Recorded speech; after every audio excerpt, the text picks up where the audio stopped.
Welcome, everyone, to the Minions of the Zoo Tuesday telecast. I'm your keeper this evening, Skeptock, and with me I have Minions Prospero. Hello. And the Harry Channel. Howdy. Always seems funny to introduce you as the Harry Channel. It's this kind of It is a bit odd. It is. It does get a bit meta at times.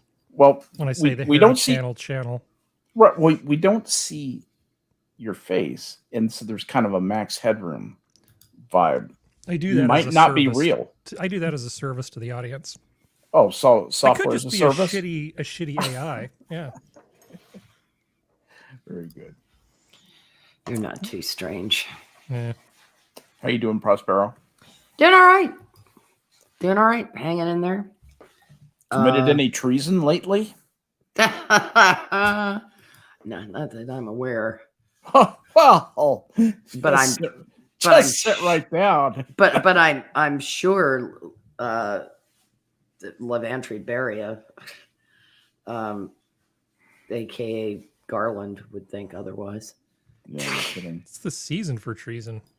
Yeah, I know. Really, I'd be pleased. All the cool kids are doing it.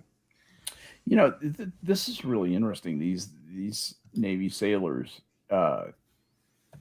these guys, I don't know if you heard, 2 U.S. Navy sailors were arrested, and they were charged with espionage, actually, and I think should be charged with treason. Yes. Because that's just pretty straightforward. I mean, the UCMJ is just real cut and dry about that. Turning over secrets to the enemy, you get shot. There's no life in prison without parole. There's not that. Yeah, but my white supremacy, says Mark Milley. Yeah, these guys need to be executed right quick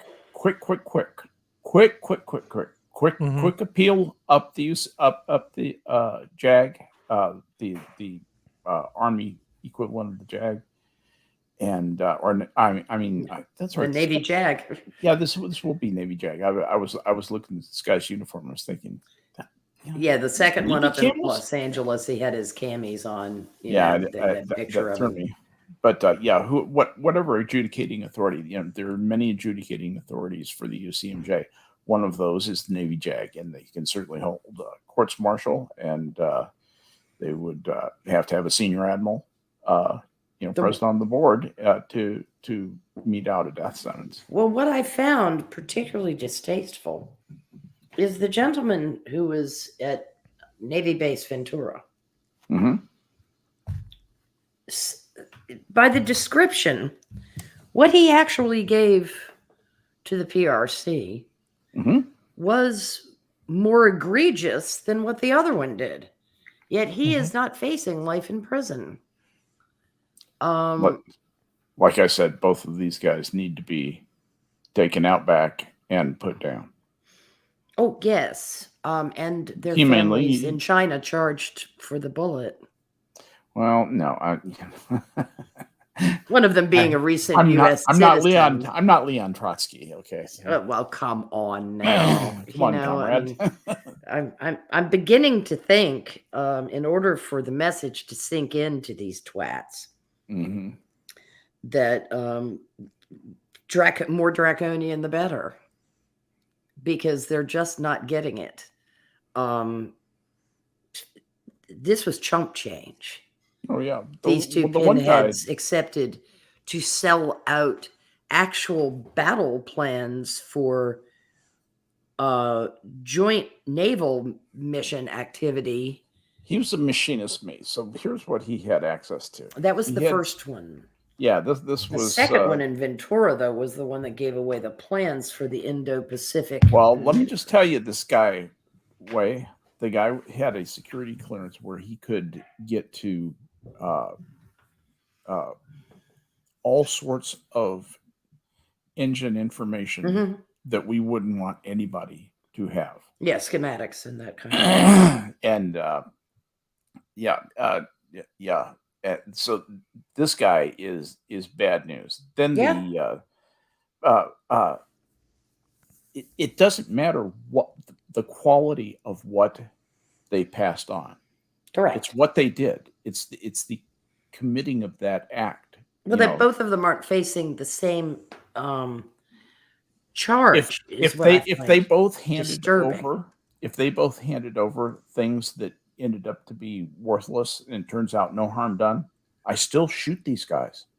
Oh, absolutely, because what they just because they were incompetent doesn't mean they didn't commit a moral wrong. When you hold your hand up, you say, I will give my life, and I will guard certain things with my life. And if you egregiously, actively conspire against your fellows, you can expect to get shot. Well, what they did was, that's the way it should be. That's what what they did is they sold out their fellow sailors, because it's not like an admiral sitting all pretty in his tidy whities was at some kind of personal risk. But their fellow sailors were most definitely going to be in grave personal danger from what they were attempting to do. Yep. And that is that's just so abysmally treasonous that it's horrifying. But we're in a society now that hurls around stupidities and inanities like insurrection and treason for situations that don't even have a whiff of that about them.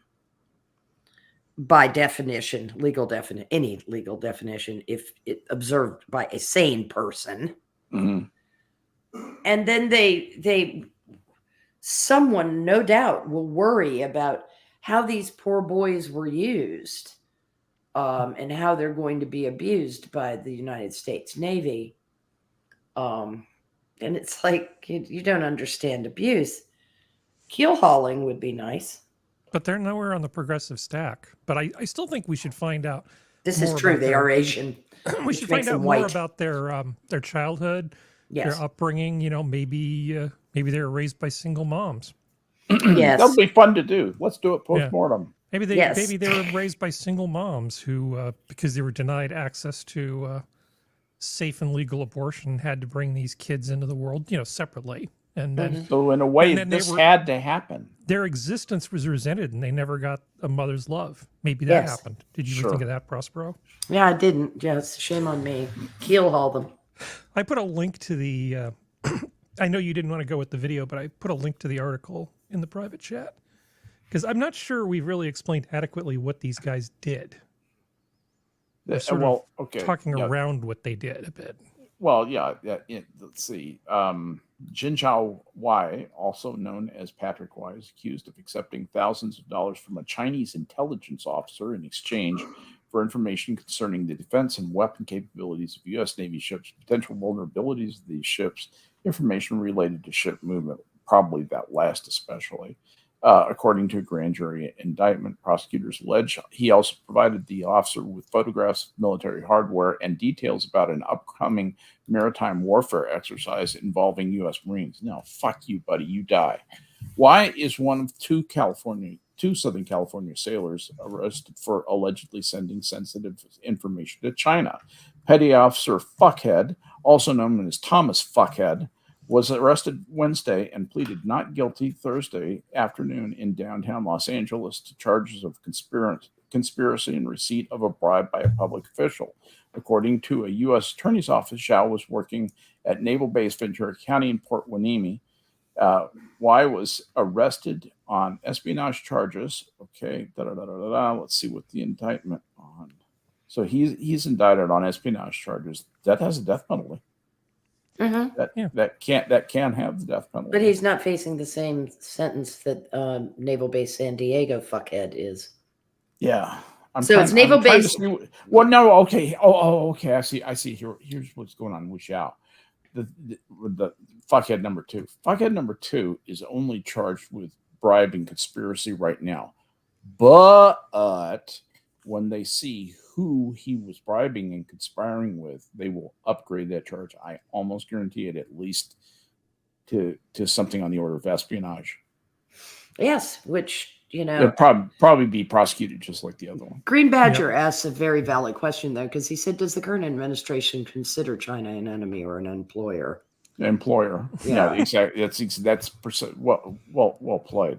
It's an all-you-can-eat buffet of graft and corruption. Meshisu has confirmed that I am a pirate. I guess it's because I enjoy the concept of keel hauling.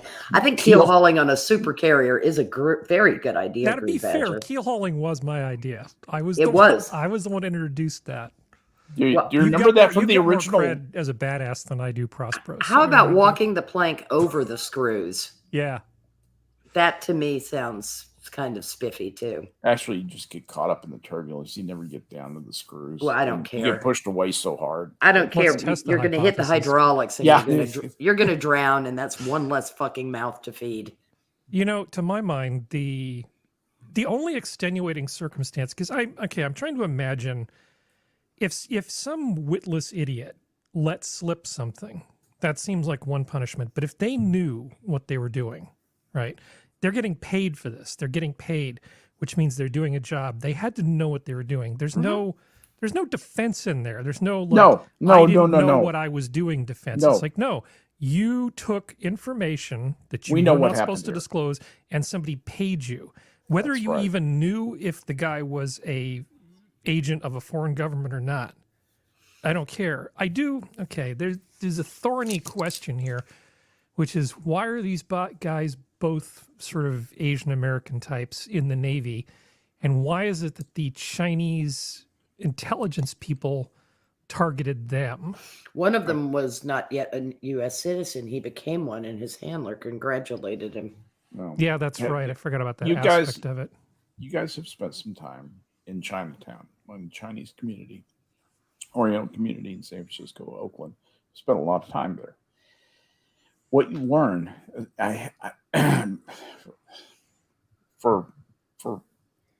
anyway, I got to know a lot of Chinese people in the San Francisco area, and what you find is that there's a whole nother layer of knowledge, of gossip, of perception of the world that happens in Chinatown, including a lot of information that is not available to white people, and that's where the rumor will get out that says, hey, there's guys who are paying for this kind of information. Do you know anybody in the service? Maybe you want to talk to them about this. Ask them these kind of questions, or maybe even get them to talk to us.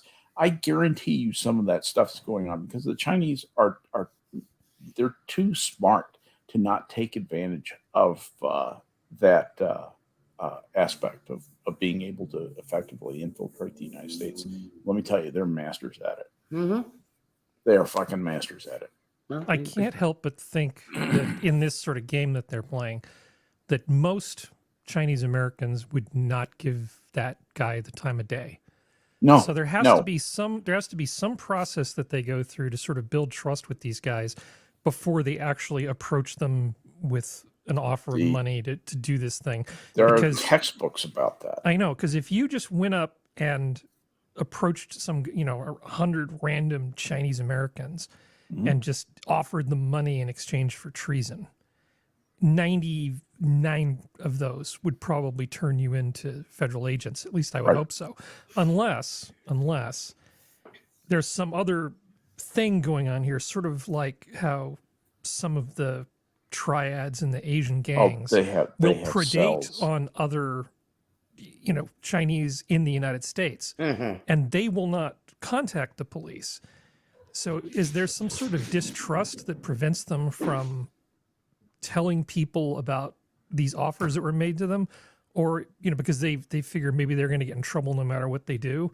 Or is it just the case that the people who groom these, who develop these assets are just so good that they're by good the time at they it. make the offer, they pretty much know they've got the Chinese are good at it. They play such a long game that they really are good at it. They've been doing this a long time. How do you think Eric Swalwell got Fang Fang?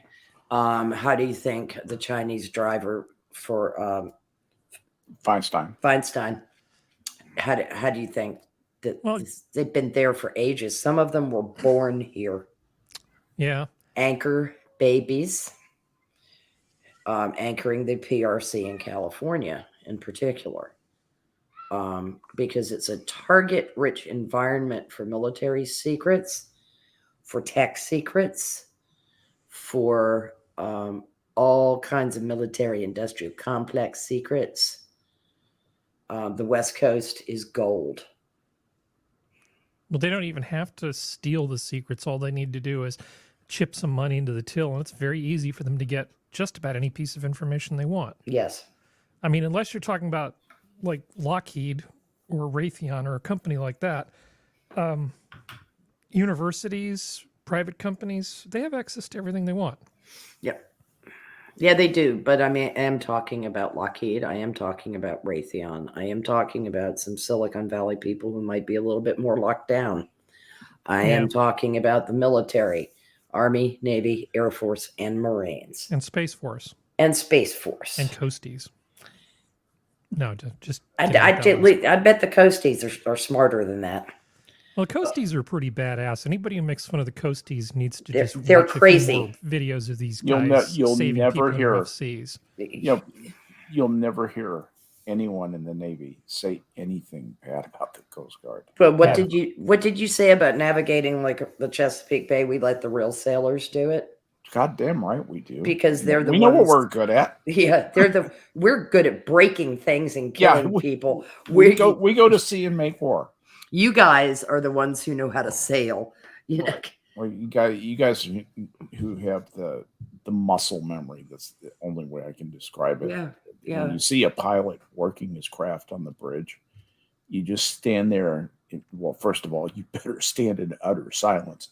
But the junior officer, goggle-eyed, watching these master pilots navigate us through. You might not think that this, but it's actually hard to get into San Francisco Bay. No, the outflow is amazing. Well, yeah, the currents, those are some of the roughest currents on the entire Pacific coast of the North and South Americas. The only one that's really much rougher is down at Tierra del Fuego, down at the tip of South America. Where you have, again, same treacherous cross current. Yeah. And I mean, the outflow from San Francisco, it's one of the reasons Chesapeake is the mouth of the Chesapeake Bay. And that's a fucking nightmare. Is a nightmare. Well, because you've got just the currents. You got about 3 microcurrents coming together in 3 different directions, if I remember correctly. You have the James River, you have the York River, and you have the Chesapeake Bay. That's what I was thinking. And you had the Elizabeth River coming up out of Norfolk. So you've got a lot of hoo-ha going on, and they cross current each other. And then you have Atlantic tidal force working because plus the York, the James, they're all different temperatures when they flow into the ocean too. So that. And then you've got a bridge. The you've cold got a water damn immediately Bay Bridge tunnel. Changes the way it changes the direction of the currents. But when they built that bridge, there's a something else thing going on too, because you've got the Hampton Bay, the Scylla. Yes, Chesapeake Bay Bridge Tunnel. But it's the same reason the mouth of the Mediterranean is dangerous, because the Straits of Gibraltar are very narrow, but it is still a pretty large basin of water. Yep. Whenever you have where the Columbia River flows out into the Pacific, that's some of the most dangerous water for fishermen out there. That Coast Guard station, those guys are balls to the wall like the Alaska guys. Yeah. You just don't ever underrate the toasties. No. They're and most of them have day jobs. Oh, the reservists all do. And they have loads of reservists that work areas like the Chesapeake Bay. Being in the reserves in the Coast Guard, you expect to get called up. You expect to work. They do. It happens all the time. Yeah, happens all the time. They have a shortfall of personnel. You can expect to get called up. Cree worked with a guy who he had done cutter work through the Chesapeake most of his reservist career, and reservist career. And so, with his eyes closed, he knew where he was. But he was a dope otherwise. But interestingly enough, you might find this interesting. substantial number of people in the Coast Guard used to be in the Navy. Mm-hmm.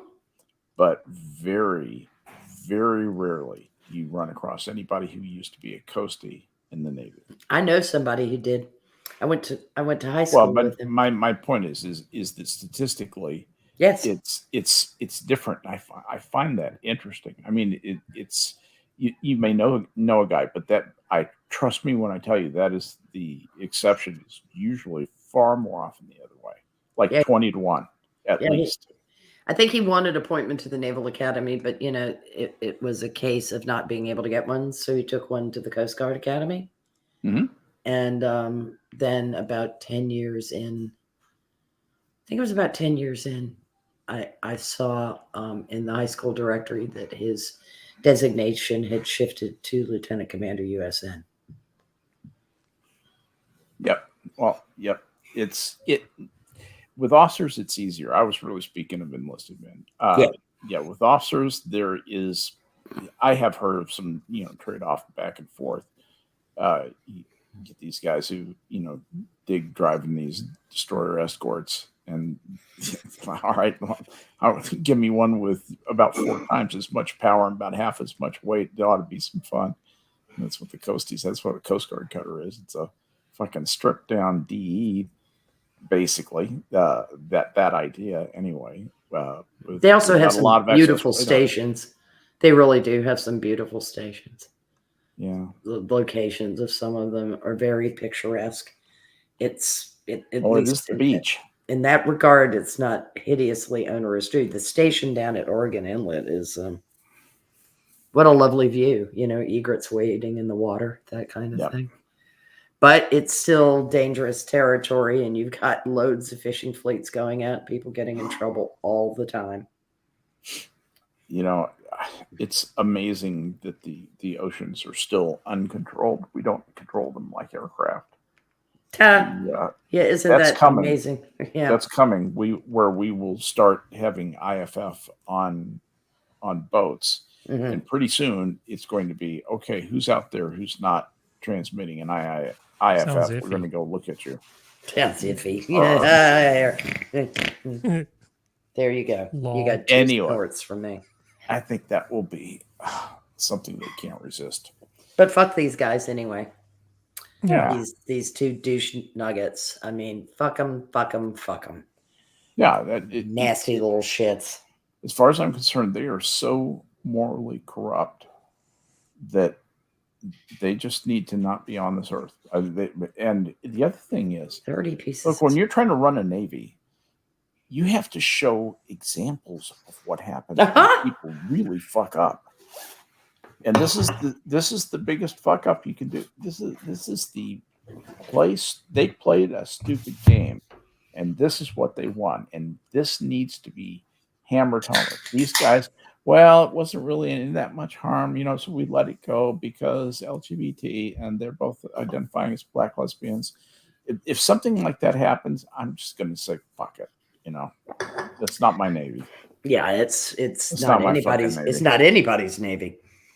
That's just become a DEI joke.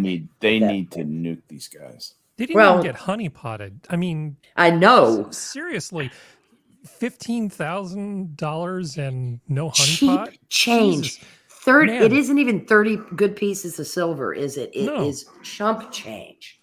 I mean, I mean, remember when people who sold out their country used to have like self-respect. They demand more money. Yeah, These guys are idiots and corrupt, and they're ruining the market for espionage. Yes, they are, because the ante's just gotten upped. Should have at least gotten shore leave with Fong Fong or Fang Fang or whatever her damn name was. Yeah, I don't. Yeah, Eric Swalwell's fart receptacle. That's the other thing. I get the feeling that most of the people in our government, most of the people you see in the House and Senate, these people are corrupt beyond redemption. Or there's so much corruption among them that they are just beyond That's why saving. Dick Durbin getting all preachy, and it's like, oh, sit down and shut up. You are a life tenured piece of crap, and I don't want to hear it from you. I don't want to hear moralizing from Mitch McConnell. I don't want to hear moralizing from Lindsey Graham. I don't want to hear it from any of these welfare queens. Maybe the only person that I think might actually be still crawling along with some of his ethical skin intact is Grassley. Yeah, maybe. He's always been dealing with the law, and there's something almost believable about him. Also, he's kept his wits about him as he's gotten older. Mm-hmm. He's always been slow speaker. He's never been a rapid fire speaker, but I would possibly cross the street to help him across. But Dick Durbin, no, thank you. And people like Blumenthal, please, Captain Stolen Valor, go fuck yourself. What is the problem with these people that they have to steal valor? They just, that's something I truly do not understand. You served your country. That would have been an honorable thing, but you have to make up what you did. That's right. And it's like, you tragic fuck. You were willing to put yourself in a position that you could be called up at any moment. You don't have to have served in Vietnam to have served your country honorably. Don't lie. It's not hard. It isn't hard. Well, there are plenty of peacetime military people that have done their duty and beyond. Yeah. And they have kept the wheels going. Wheels on the truck, wheels on the boat, wheels on the bus, whatever. They've kept it moving. And it needs to, because it needs to be there, because at any minute, I remember Ollie North arguing with Don Imus when Don was like, I was in the band, for fuck's sake. He said, you went through basic. We could have called you up at any minute. Shut up, Don. You were a Marine. Yeah. Just because we didn't ship you overseas doesn't mean you weren't a Marine. No. And that's I don't think people understand the importance. They also serve who stand and wait. Or who stand and patrol the North Pacific. Right. Because shit's been real for a long time. Did you get to see much in the Navy, Skep? Nope. About 80% of the world. Fucking Pacific. 5% of that was land. Yeah. That's like my dad. 75% was ocean. That's why my dad always wanted to go back to Europe, because he said the first tour I got never took me sightseeing. Yeah. He said I never got to a single big city the entire time I was over there. And I've never gone on a business trip where I didn't take the time to see the sights. Mm-hmm. But absolutely. But when you're in the military, you don't exactly get to control your own itinerary. Did you ever see Private Benjamin? Either of you guys? Yes. God, that's a funny movie. It was. Goldie Hawn and that recruiter lied to her, and she was very gullible. Mm-hmm. I think what did they sell her to her? Like, a condominium near the beach, and just... It was just silly. It was completely silly. It was a fun movie, though. It was actually pretty well done. Recruiters are kind of that way. They can be. They get corrupted by their system. I've been among them enough to know they are always looking for a quick kill, get anybody into basic training. Just talking it up. They're under a lot of pressure. The reason is because there's an officer whose fitness report is going to be based on him filling the quota or not filling the quota. Made quota, didn't make quota. It's a big deal for those guys. These are usually hard chargers. That's a plum duty. All right. Yeah. I've got a I have to share something with you. Please. Oh, you'll meet a lot of new friends and you're sure to get paid. We'll show you the world and we'll teach you a trade. It's not a job, it's an adventure. Oh, yes, sir, I got that. But you never told me I'd get my ass shot at. It is called The Ballad of Ballad, written by Toby Keith. Though you meet, but I just love that you meet a lot of new friends and you're sure to get paid. Show you the world and we'll teach you a trade. Oh yes, sir. If you never told me I'd get my ass shot at, and that's part of the thing. It's the oh no, we're gonna show you. Be all that you can be. No, we had to. We prepared for war. Yeah, well, you knew. We prepared to kill people. When you went in. Yeah. It's been very interesting to see who goes in when and who doesn't, and as to how that pans out. Because there's some guys that serve that gap between Korea and Vietnam. Who were like, well, were they just going in there for a job? And it's like, no, because we knew the genie was out of the bottle. Certainly. It was serious business. And it was serious business when you went in. It became a little less serious during the 80s for a while. But it got turned around. And then surprise, First Gulf War. Yep. Then it got a little less serious again. And then Katie barred the door since 2001. Yeah, I think in the last 20 years, particularly seemingly about the last 12 or 13 years, I'm seeing more and more things in publications like Proceedings that have to do with, gay people living their best life in the Navy, where I'm accustomed to seeing, let's review so-and-so's tactics from blah, blah, blah. Yes. What were some alternative strategies he could have taken? Some naval and review some naval battle. Naval college or war college kind of. Yeah, Marianas rehash kind of thing. Marianas turkey sheet. Yeah. Yeah. I had a thought the other day, which I sort of stuck a pin in it because I thought it would be something that might sort of come up. And I was thinking about sort of the different levels of commitment. I mean, you could call it bravery, but I guess commitment's probably a good neutral word that people have sort of in the military. There's sort of the first level where you're like, we're the strongest military in the world. I can enter the military and nothing's going to happen because we're the biggest and we almost always win, right? I'll be fine. Then there's the, we're about to go into battle and some of us aren't going to make it out alive. I'm just going to proceed as if I'm going to be one of the ones that makes it out. That's how you have to think. That's how you have to think. You just push that to the back. Mm-hmm.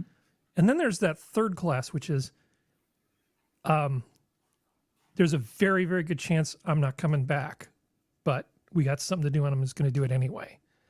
And it's the people in that third class that it's hard not to have an awful lot of admiration for those guys. Because I don't know if I would be in that class. I don't know if I'm made of the right stuff. The guy who will throw themselves on a grenade to save their buddies. I don't feel like we have a lot of those in the military right now. Some of that, honest to God, because of testimonies of people that have lived through some what would almost seem insane act of heroism, where they have actually survived the throw themselves on the grenade type of thing, generally tend to say, I was acting on instinct, not thought. It was death to everybody. Maybe I can stop this. That there was still maybe a shred of invincibility attached of maybe I can stop this and live. Some people have done things that are just remarkable and they knew that there was no chance. Oh. They knew there was no chance, but they went into it with that kind of, the most of us have to get out. The mission objective needs to be met. Amazing gung-ho point of view. And it's not crazy. It's reasoned out. They're not nuts. No. The saddest thing to me about Audie Murphy was what his heroism did to him once he was out of the service. When he was in service, it was fine. When he got out and was lauded a hero, and then let's make him a movie star, and then let's do this, it destroyed his life. Hollywood and the media ate him alive. Yeah, I just don't sense that our military is taking things seriously. No, they're not. Their priorities are so skewed. White rage. They're not thinking about operational readiness. They're not thinking about the very real things that could happen. They're worried about political concerns that might sway a small percentage of people to vote for a D instead of an R. Yes. I mean, talk about selling out your country. Those guys, some people got $15,000. What are these asshats? What's Mark Milley getting? Yeah, I want to know. Getting out of it. Pats on the back, and he's getting cash. Don't worry, he's getting cash. He's going to have a nice fat job with Raytheon when he decides to retire, or whichever one of those scum-sucking fuckbags hires him. It won't be Raytheon. It'll be some stupid think tank. Yes, you're right. You're right. It won't be Raytheon. You have to go to work at Raytheon. You have to actually know how to do something. I was just going to say, TI, Raytheon. I've actually done consulting at both those companies. And, Brookings. Those are impressive people. At Raytheon. General Dynamics. Yeah. The sad thing is one of the funniest things I've heard Tucker Carlson say recently was in one of his Twitter vids, where he was talking about two graduates from a prep school in Massachusetts, Richard Levine and Mark Milley, and both of them grew up to be middle-aged women. That's not completely wrong. Oh, no, but it was a perfect description of Mark Milley. Good God. What a fucking bureaucrat. We've always had people like that. I mean, I just see the rear echelon motherfuckers, you mean? See the throbbing of the vein in the side of my grandfather's temple when he started talking about Cap Weinberger. There's always like, a McClellan or a Weinberger, or pick any number, like 70, 80% of the admirals at the beginning of World War II. Yep. Yeah, congratulations. I hope you enjoyed your tea with Mrs. Roosevelt. That's great. Admiral King. And there weren't enough Halseys around to fix all of the crap that they had to deal with. And they tried to chase Admiral King, that piece of shit. No fixing him. There was no fixing him. Somebody should have just shot him. No, he's responsible for the death of far too many British sailors and too many merchant mariners. And he can, I hope he is rotting in hell. But they tried to chase Billy Mitchell. He did what always worked. Yes, he did ignore it. And he hated the British so much that he didn't give a shit that they were having trouble with the Germans. He held them in contempt. I don't think he hated them. I think he thought they were subhuman. Well, Anglophobe from that. Yeah, sort of, yeah. But it's just... Yeah, more of an Anglophobe, really. Yeah, I mean, but he was a disgusting piece of crap. And, on his soul is the stain of all those deaths. But, I knew I could spin Prospero up by... Fuck him. Minions of the zoo. People we hate. No, that guy is a piece of shit. And also the guys that went after Billy Mitchell. Yeah. Fuck them. I mean, that guy was prescient. And then he proved to those twats at the Pentagon that he was right. And they were like, we need to get you out of here. Those goddamned narcissistic pieces of shit in that 5-sided building. That is like the epicenter. They call the cafe in the middle ground zero. No, that's like the epicenter of the swamp. It is like the epicenter of a swamp, almost like, yeah. You've got this political machine, the sort of the mutual jerking off of the military and politicians and business, right? Mm-hmm. I mean, you get a guy like Carl Vinson, Yes. not the worst guy to ever have that job, certainly by any stretch of the imagination. But, there's reasons why bases are certain places. Yep. There's reasons why, and a lot of times it's political. It's just like, what can I bring home to my constituents? And, how much tax money can I basically funnel in the form of military paychecks and purchasing and that sort of thing into a particular area? And if you've got a lot of clout, you're going to get a lot of military stuff. Mm-hmm. Build a There's a naval reason why base on there's the so Ohio much of it in and West California. Virginia, for fuck's sake. Why not? Well, California is not just, highly populated and there's a lot of business and stuff going on here, but you had a lot of political clout to go along with that. You also had 3 good ports. Yeah. Really good ports. Yeah. It's where CPO Sharkey was located. Yeah. I wanted to just call one thing. I thought I remembered this, that when Ernst King was captain of the Lexington, one of the ensigns who served for under him was a young Naval Academy graduate named Robert A. Heinlein. Oh my God, really? Well, listen to this. Heinlein dated and almost married one of King's daughters. Jesus, that was a lucky escape. Yep. So that was that. Anyway, King attended the Naval War College, and in a War College thesis entitled "The Influence of National Policy on Strategy," King expounded on the theory that America's weakness was, wait for it, representative democracy. Let me just read you a couple of lines from this. Historically, this is King talking in his thesis. This is the thesis he wrote at the Naval War College. Historically, it is traditional and habitual for us to be inadequately prepared. This is the combined result of a number of factors, the character of which is only indicated democracy, which tends to make everyone believe that he knows all. The preponderance inherent in democracy of people whose real interest is in their own welfare as individuals, the glorification of our own victories in war, and the corresponding ignorance of our defeats and disgraces and of their basic causes. The inability of the average individual, the man in the street, to understand the cause and effect not only in foreign and domestic affairs, as well as his lack of interest in such matters.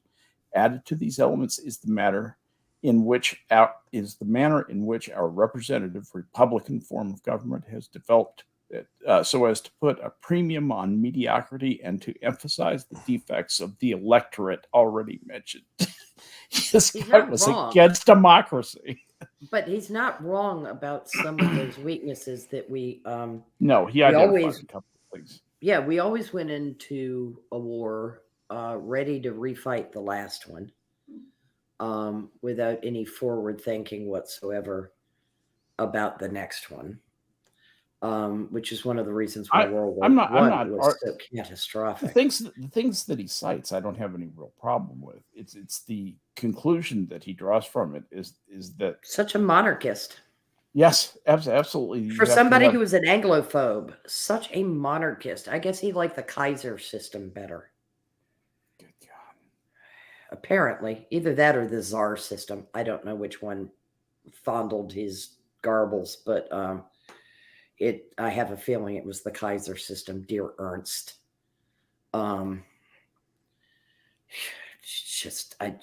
What infuriates me is to allow mariners to be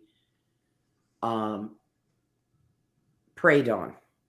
Well, yeah, King has been heavily criticized for ignoring British advice regarding convoys and up-to-date British intelligence on U-boat operations in the Atlantic, leading to high losses among the U.S. merchant marine. King took the position that the solution to the U-boat problem was that the British should bomb the U-boat pens, and then the U.S. Army should go in and make certain no more U-boats would sail, which is like, who's going to bell the cat, right? Yeah, I mean, come on, dude. You're in the Navy, and you're expecting there not to be the Army U-boats told him to fuck off at sea when you bomb the pens. And come on. Just the U.S. Army just go in, make sure no more U-boats could. Yeah, because fuck How those does that people. happen exactly? They're not as good as us. We kill people from a distance, you see. God, yeah. I mean, Jesus. He's the kind of person that I wouldn't have been surprised to looked at Billy, would have looked at Billy Mitchell and said, yeah, it's still impractical. Mm. Do you know that one of the things that he was chief of the Bureau of Navair, what became Navair. Huh. The bureau that supplies all the equipment and personnel for the aviation part of the Navy. He was the admiral in charge of that for a while, for like 2 years. Anyway, well, we did interesting pretty well guy. With that, but as far as patrolling the Atlantic, we did a terrible job. Well, he just was completely tone deaf. He had access to intelligence. I really think that he doubted the veracity of it. Yeah, they must have comes really from hated British. the British. Yeah, he hated the British. He Yeah. thought they were That's trying why I to say bait us. contempt. He thought I would wager he thought they were trying to bait us into World War II, and he didn't think we should take the bait. Not that he was an isolationist, but he didn't think we should take the bait. But when our merchant mariners started perishing by the hundreds, I would have thought he would have rethought that rather quickly, but he didn't. We lost a lot of merchant mariners in World War II. Yes, we did. A lot of humans and a lot of tonnage too, by the way. Yeah, and that's a lot of GDP that went to the bottom of the ocean. It sure was. During a depression that we weren't out of yet. Yeah. Thanks, Roosevelt. Yeah. But then again, he's kind of the McClellan of the Atlantic theater story. I've got him whipped, he says, as he comes screeching back into D.C. going, Jesus Christ, they shot back. Yeah, luckily we could build ships faster than they could build torpedoes. No kidding. Was it one ship every 4 days or 4 ships every 1 day? I can never remember. It was either way. It's a huge no. It was number. a ship in 3 days is what I remember, but maybe it was 4 days. But it's a huge number, regardless. Yeah. It's just it was so insane. Many of them came out of the shipyards in basically the North Bay, San Francisco. And these are 450 foot long transports. Just kaboom, kaboom, kaboom, knocking out a hull. Put in the decks and turn it over to the Finnish guys. The little town next. I lived in Massachusetts, Hingham. That's a little town. Had a General Dynamics shipyard. They were, right. I mean, they had a U.S. Navy shipyard there because they were knocking shit out there, hand over fist. And what shipyard is that? It doesn't exist any longer. Yeah. But, no, that's okay. Don't look it up. I just tell the story. Well, I attended school in one of the old naval barracks buildings. Really? Yeah, that had been converted into a school. Had rail line running behind it and fencing that, kind of with concertina wire at the time. It looked a little bit like a prison, just saying. But it was General Dynamics ended up operating that shipyard. It was right at the border between Hingham and Weymouth, at the Fore River. And it was access right out into Boston Harbor. So it was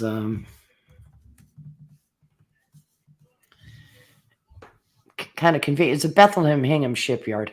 Yeah, it was Bethlehem, and they built 227 warships there during World War II. Yeah, and that town... And they did that in 3.5 years. 227 ships in 3.5 years. At the time, 8,000 people lived in the town, all right? So almost all the men over 18 were in service. Oh, these weren't transports. These were destroyer escorts. 100 of them were DEs. Who knew? Yeah. It was pretty. I was just talking about Liberty ships.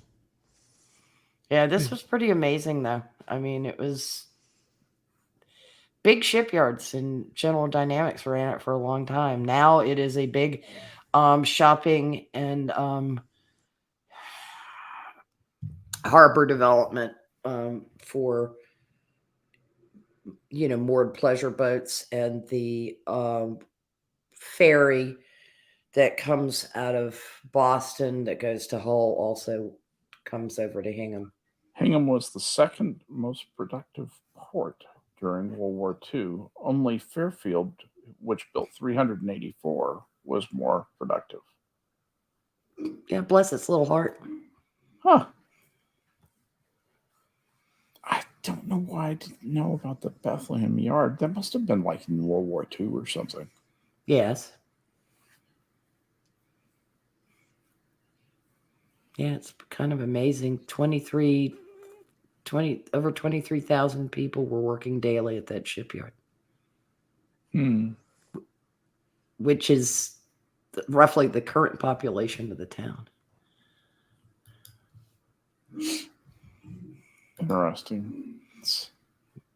Yeah, because when I moved there were probably 17,000, 18,000 people in the town, and it was never really more than 20, 19, 20. It has popped up to close to 24,000, or at 24,000 now. Turned into Richie McRichville, but it certainly wasn't when we lived there. They don't call it Chichingham for nothing. Yeah, one of the Wahlbergs has a Wahlburger, joint over there at the shipyards development. It's amazing because I ride over there and I can't even really remember where North School was, because it's so different looking. But time passes. World War II was a long fucking time ago. You never go home again. Yeah, and I mean, when I was over at North School from 67 to 69, it wasn't that long after the war, if you think about it. That's why those buildings were still standing. And of course, General Dynamics was still running the shipyard. But you can't go home again. You ain't kidding about that.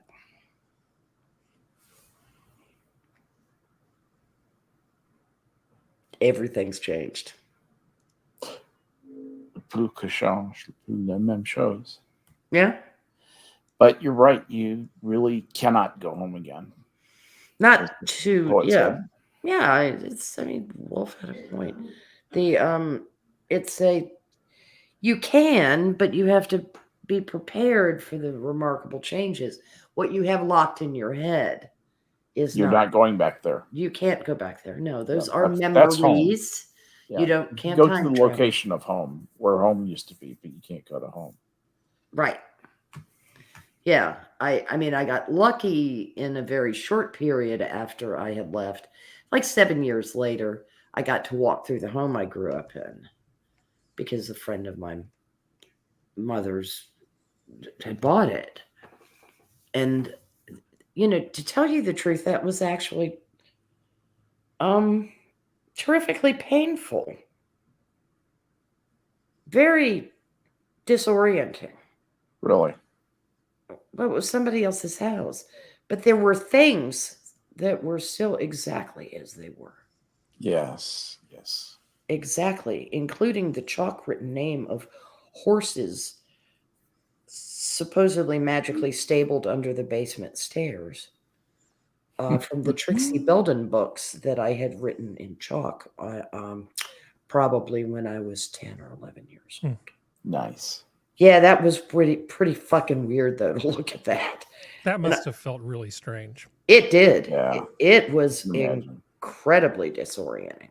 And I decided after that, that kind of nostalgia is maybe sometimes best not pursued, since it is so terrifically disorienting. I sometimes refer to that as picking its scabs. It was like going into the little lockbox. It seems like box. It feels good, but ultimately it's like, no, why did I do that? It ended up being very painful. Yeah. I'll pass. You have to learn that. You have to learn. Yes, I did. I did. know just what you mean.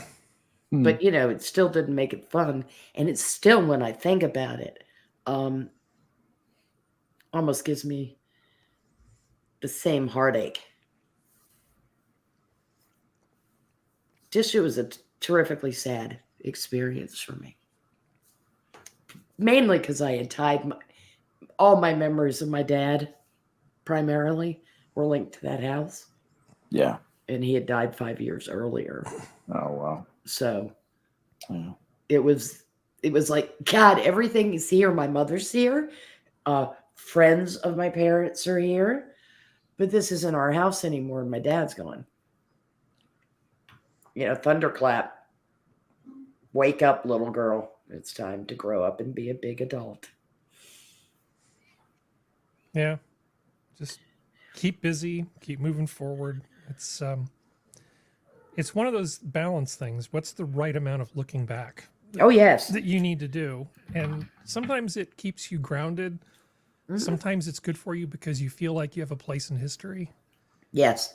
But at the same time, it can get maudlin and goodness, and very destructive very quickly if you let it. The picking at scabs portion. Yeah, there's certain things that need to be put in that memento box, locked up, stuck in the drawer, and for the love of God, don't go looking for the key. There they are.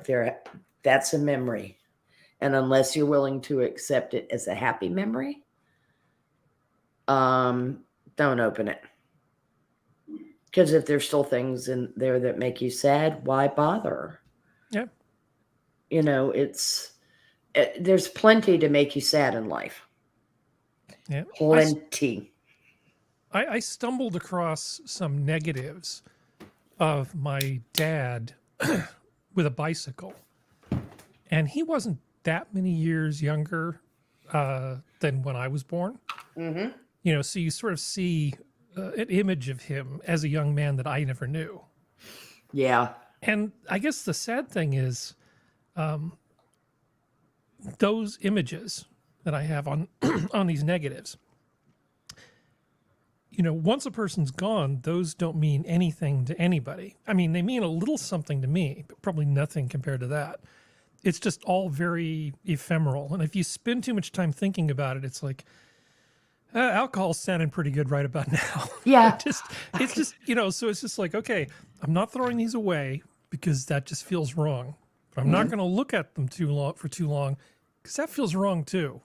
I'm going to put these aside from now, and then a time is going to come when I'm okay letting these go because they are of another time and another place, and they don't need to be taking up room in my brain. I know that young man who I never met existed, but these are, like my grandparents' memories, and they're gone too. Mm-hmm. Yeah. I don't need to spend a lot of time thinking about this. You can get yourself into a maudlin ball of mess. Trust me, I started looking through some pictures and photo albums before we moved, and there were some really old pictures of grandparents and great-grandparents of step varieties and other people I didn't even know who they were. But those had all ended up in my mother's possession somehow. Yeah. And I had to throw them away. And then I went through keepsakes that my grandmother, my father's mother, kept. Every fucking Christmas card sent to her, she put in a scrapbook. Yeah, I threw a bunch of those. And I had to throw those out. I had to throw it away. And I remember sitting upstairs, going through this pile of stuff, and actually briefly weeping for my grandmother. Because it was an aspect of her I hadn't thought of. I said, my God, what a prescribed life you lived. Yeah. What a shame. Okay, now time to take the bag down and put it in the trash can. You know what I'm saying? Because I knew that there'd be dragons. Yes, there'd be dragons. Throw them away. Throw them away. Yes, my grandmother lived a prescribed life, but it was the best life she could live at the time. And she found ways to be happy in that life. I can't. I can't time travel and absorb someone else's small tragedies. No one can time travel except forward. Time Right. is something just exists in our heads. Inexorable shit that forwards business is. Another day. Anyway, Roger Waters should chime in now. Yeah. I was gonna ask if either of you had heard any update on this. What is it, LK65 or the superconductor, the room temperature superconductor? I've heard 3 things about it. It's fantastic, amazing that we live in such a time. It's a complete fraud, and they completely screwed it up. Yeah. Back to it's fantastic, and I haven't had time to figure out if there's any there. Sabine Hasselfelter broke it down pretty well, and she's great. Yeah, and she just says, so what you have is a lot of contradictory and conflicting data, and so we don't know anything. That's exactly what she said. So we'll just wait. She said it looks like there's some dipole magnetic things going on here. It looks like there might be some interesting things here, but we can't really tell anything from the data. That's what she ended up concluding in her little 3-minute segment on it. Can we use it to do cold fusion? That's what I want to know. Oh, Jesus Christ. Chimera of our age. Yeah. It's good, I guess, to have chimera, but for the love of God. What's the matter with nuclear, regular nuclear that we have now? Will you quit chasing this imaginary wood sprite named cold fusion? Thanks. Another billion down the drain. How do you really feel about it? Well, you know what I mean. I know.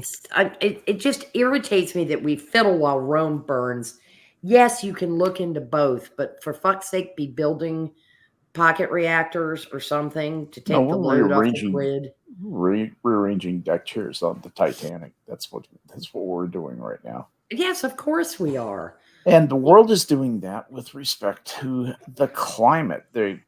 Jesus God. These guys, the climate alarmists, are using this to shake the money tree. And that's almost all that's happening. There's been no real progress toward doing important stuff like cleaning up the oceans and, taking care of, some of these environmental horror sites around the world and getting to, more sustainable way of living.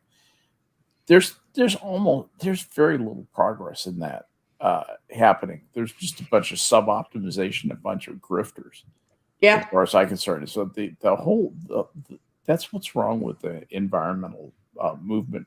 Largely, is it's just so full of hucksters. You don't know who to believe. We know there's some kind of a problem somewhere. Something's happening, and we're growing giant islands of plastic in our oceans. That's not satisfactory. Well, there is at least some attempt to clean up some of that. People have been gathering up large amounts of plastic. One of them. Yeah, I mean, but unfortunately, it's like trying to empty the ocean with an eyedropper. Well, there's like 6 of them now. Yeah, I know. You think there were only 2? No, of course, no. I think it's like the Sargasso Sea. It's not seaweed. It's shit from Kmart. Right. And it's because the Chinese have been taking our garbage and just turning around and dumping it in the water too. That's exactly right too. We pay them because we don't want to have landfills.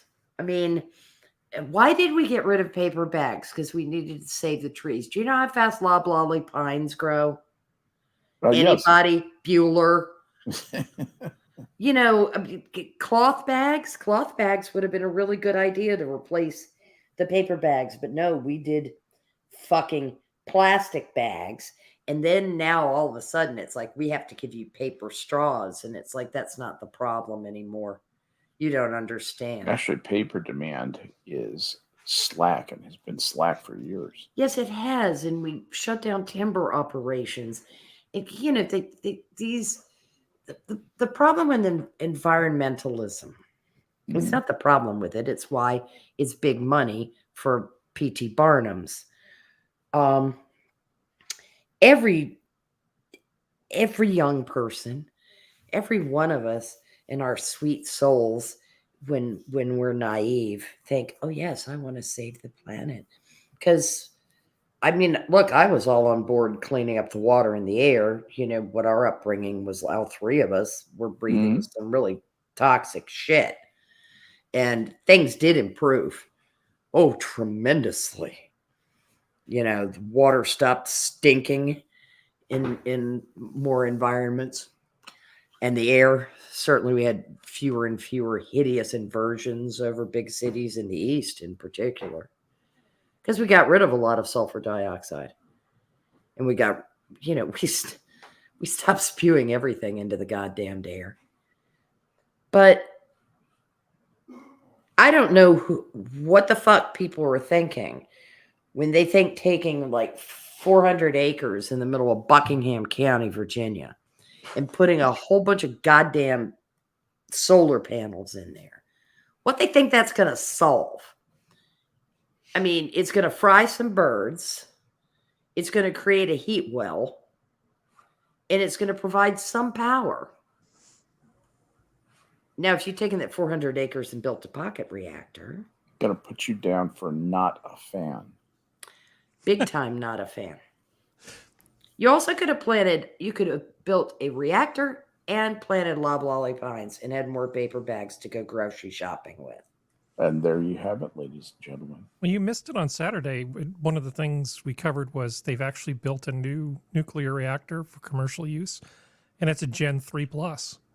It's in Georgia, and not only that, but they've got another one coming online soon too. Modular, Gen 3 plus, kick ass. But you were we were talking about the nostalgia thing. Uh-huh. And I just wanted to show you, because you might actually like this. There's a company called TrueTone, TRU-TONE.com.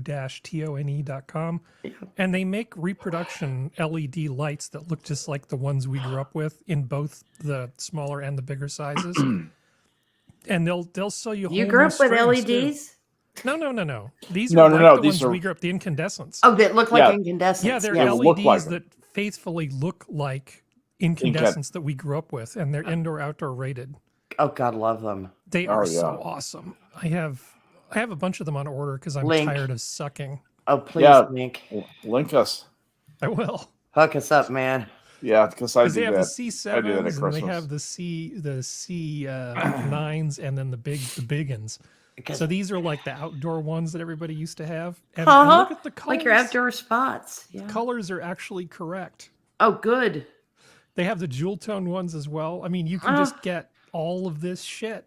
This is making me very, very happy. I thought that you might, because this is sort of, it's not modeling. It's just like, here's a good thing that we don't want to leave behind. Yes, correct. Especially C7s. And it's like a modern retro mod version of it. It's like getting that vintage Corvette, but putting anti-lock brakes on it so you won't die. I'm not against new things. Well, not all new things. You better post that link in the chat. Which one? You want that? Both of them. The real chat. Okay. Real chat. I will do that. Assassin plastic bags are made from compressed natural gas and break down back into methane. Oh, was I not showing the display of the thing? No, you weren't. Oh, God, I'm such an idiot. Okay, never mind. Here we go. Oh, God, look at them. The colors are right. Yeah. They are. They're awesome. Oh, they are. They're really That's just exactly right, too. Yeah, they're that dull. They come in all the different sizes that you want. That dull color. That dull, washed out color. Oh, if they make snowballs, I'll be the happiest. And they make light strings that are of really high quality. You can get the good ones, or you can get the better ones with the slightly better gauge wire. Oh. Yeah, they're sweet. And are they super expensive? They're not cheap, but they're not super expensive. I think they're decent value, especially when you figure how long they're going to last. I think they're okay. Can you use them more than 1 year? Because I just buy light strings every year. Oh my goodness. Okay, Johnny is having a little issue. You're going to have to put that link in the chat, bro. Okay, I'm going to do it. Because he's like my kingdom for a link. Okay, sorry. Yeah, I'll get the hookup. Give Just me a those moment. strings, the red and the green wound together. You know, I ordered a couple of those strings with the smaller C7 bulbs. I have a thing that I'm going to do with them. Yeah, because man, but these are great. That is just, oh boy, I know what I'm asking Santa for. Because this is the kind of nostalgia I can really wrap my yeah, head I totally. can get into. Totally, Absolutely. bro. Thank you, Harry. I Thank you I very am much. so much sending this link to Cree because he's gonna love this, especially because Scrooge in his incandescent bulb banning. Oh, come on, knock it off, Joe. Just because he doesn't have any ideas doesn't mean he should lash out at all light bulbs. I know. Right. See what I did there? Yes, what you did. I do. All right, guys. And we love you more for it. I know that Harry has places to go, so this is probably a pretty good place to stop this. No, he's humping his bulbs right now, Dave. Humping his bulbs. I wish I got a kickback for it, but I don't. Oh, God, this makes me so happy. And like this, so the hammer won't have to change the thumbnail. All right. Well, anyway, if anybody does have anything else they need to just blurt out, this is the end of the show, so it's time to do that.